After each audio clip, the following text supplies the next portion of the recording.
আসসালামু আলাইকুম ফ্রেন্ড, আশা করি সবাই ভালো আছেন। আমি এখন আছি ঢাকার কল্যাণপুরে। এই কল্যাণপুর থেকে আমি পাবনার উদ্দেশ্যে যাব। এই যে আলহামরা পরিবহনের এই ইসুজু MT-134K এর বাসে। কিন্তু একে ওয়ান মনে করলে এটি ইসুজু MT-134Q। এখন আমাদের বাসটি চলা শুরু করে দিয়েছে। গাবতলী আমরা চলে আসছিলাম, পরে গাবতলী আমিনবাজার হয়ে আমরা যমুনা সেতু হয়ে চলে যাব হচ্ছে পাবনার উদ্দেশ্যে। এই যে আমিনবাজার ব্রিজ, অনেকদিন আসা হয় না এদিকে। এখানে জায়গাটা অনেক চেঞ্জ করছে এখন। আপনারা মিউজিকের সাথে আমাদের জার্নি উপভোগ করতে থাকুন।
তো ফ্রেন্ডস, আমি এখন দেখতে দেখতে পাবনা চলে আসছি।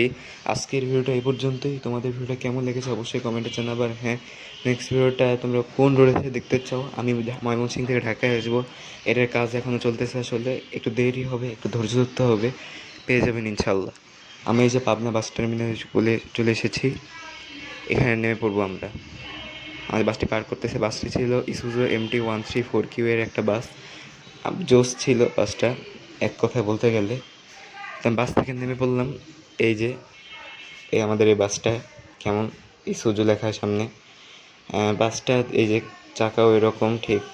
তো আমি দেখাই বাসটার রেজিস্ট্রেশন নাম্বার কত ছিল। আজকের বাসের রেজিস্ট্রেশন নাম্বারটা ছিল, আমি দেখাচ্ছি দাঁড়ান কোথায়। এই যে আজকে বাসের রেজিস্ট্রেশন নাম্বার ছিল 1361611010, ঢাকা মেট্রো ব। আজকের টুরমেট ছিল এটা। আজকের মতো এই পর্যন্ত। সবাই ভালো থাকবেন। আল্লাহ হাফিজ।